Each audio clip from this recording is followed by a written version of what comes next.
Bonjour la team imparfaite, bienvenue sur ce nouveau podcast pour être imparfaite et bien dans tes baskets.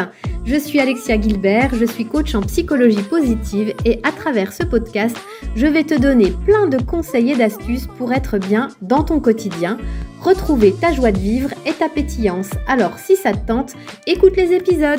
Bienvenue dans ce nouveau podcast. Aujourd'hui, j'avoue que c'est un podcast un peu particulier. J'ai reçu un témoignage écrit d'une cliente à la suite de son accompagnement en individuel.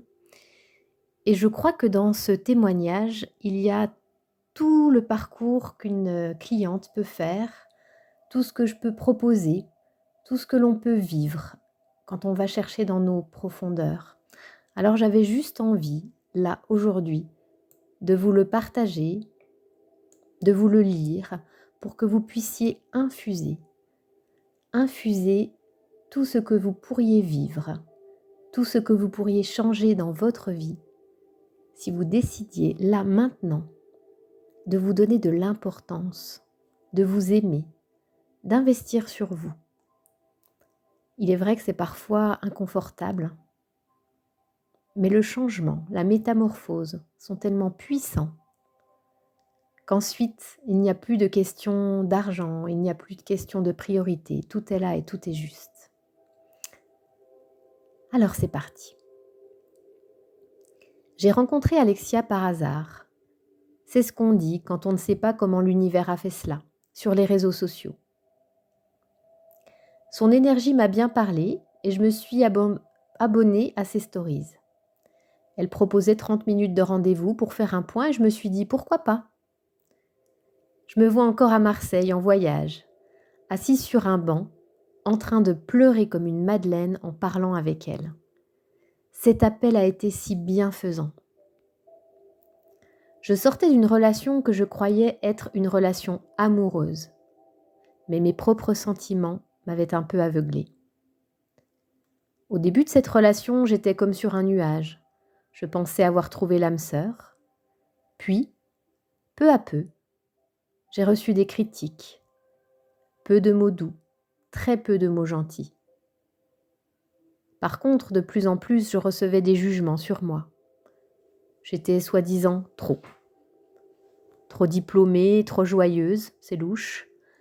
Trop en forme le matin. Je papillonnais, trop de formation en formation. Je m'intéressais à trop de choses et je ne finissais rien. J'avais trop d'aisance dans ma vie, trop de vacances, je dansais de trop et j'en voulais toujours plus. Tout ce trop cachait un problème plus profond, m'a-t-on dit. Problème que je ne voulais pas aller voir selon la vision experte de mon chéri de l'époque. Totalement raccord avec mon profil énéagramme a priori. J'ai tout pris pour moi. J'ai tout cru. Je me sentais mise dans une boîte, je surveillais chaque mot, car presque tout était repris dans ce que je disais. Tout était pesé, sous-pesé, puis souvent contré, voire critiqué. Si j'avais été une femme « normale » entre guillemets, j'aurais dit « Ciao mon chéri, je ne prends pas tous tes jugements qui ne me concernent pas finalement, et nous sommes trop différents pour cheminer ensemble. » Mais non, non, non, non. J'ai fait tout l'inverse. Je me suis diminuée. J'ai commencé à m'éteindre. J'ai arrêté de rire, de me réjouir. J'ai fait encore plus de formation pour avoir enfin un jour le sentiment d'être digne de recevoir un compliment. J'ai sorti mes rames et j'ai ramé, encore plus. J'ai fait encore plus de cadeaux, plus de surprises. Ma vie professionnelle s'est envolée avec des réussites inattendues, mais que je ne pouvais pas partager, je me cachais calculer ce que je pouvais dire. Pour être raccord, j'ai commencé même à me plaindre, à dire que la vie est dure, que tout est compliqué finalement. Et j'ai perdu ma joie. J'étais en apnée permanente, de peur de me faire jeter. Ce qui, bien évidemment, a fini par arriver. Je me suis fait ghoster tranquillement. Les réponses WhatsApp se raréfiaient, devenaient sèches, et la relation s'est terminée sans explication, sans possibilité d'en avoir d'ailleurs. Je suis tombée malade. J'avais invité dans ma vie un homme qui était le portrait de mon père, exigeant, distant, cassant, mutique, qui n'accepte aucune remise en cause. Et j'ai voulu rejouer la fille qui veut se faire aimer à tout prix, à force de se diminuer, à force de vouloir plaire.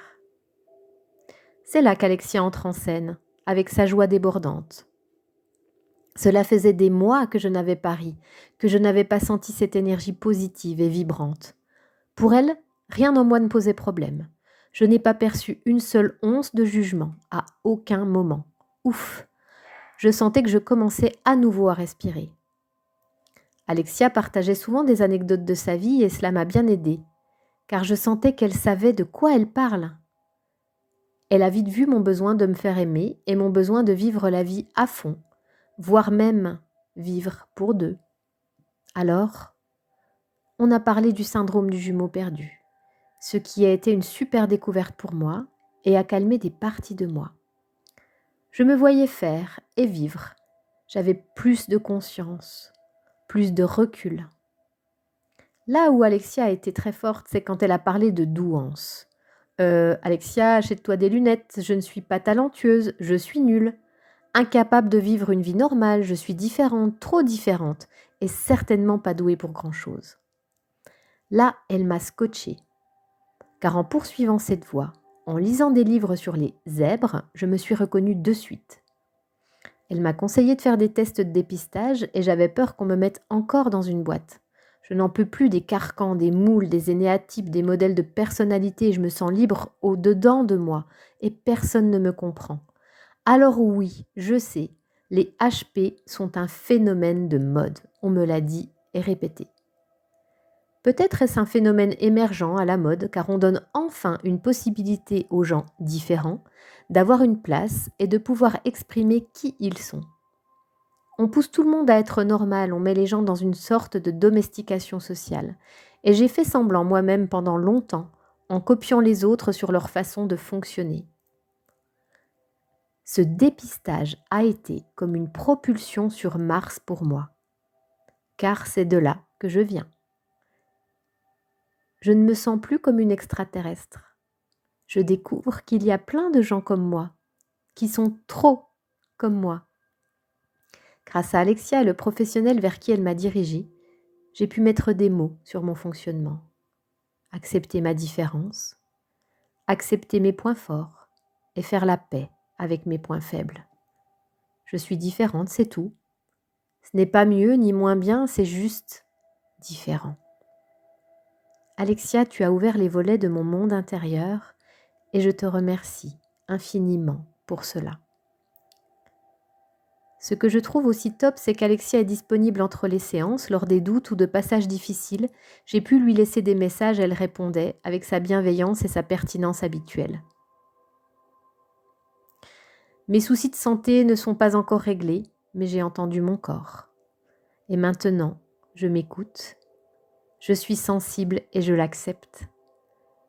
Je me sens en droit d'être comme je suis. Parfois même, je m'achète des fleurs. De nouveaux projets professionnels sont en train de naître et j'ai encore plein de rêves.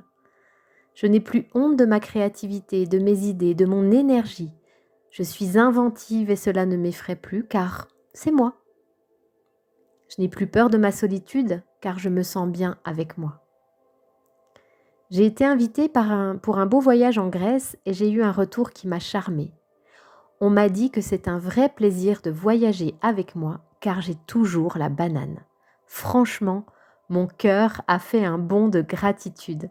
J'avais tellement l'habitude d'être critiquée que j'avais fini par trouver ça normal. Aujourd'hui, je me sens bien et je ressens énormément de joie et de gratitude. Gratitude aux personnes qui m'apprécient telle que je suis, gratitude à moi et au chemin parcouru. Gratitude à Alexia, à tout ce qu'elle est et rayonne. Gratitude à la vie.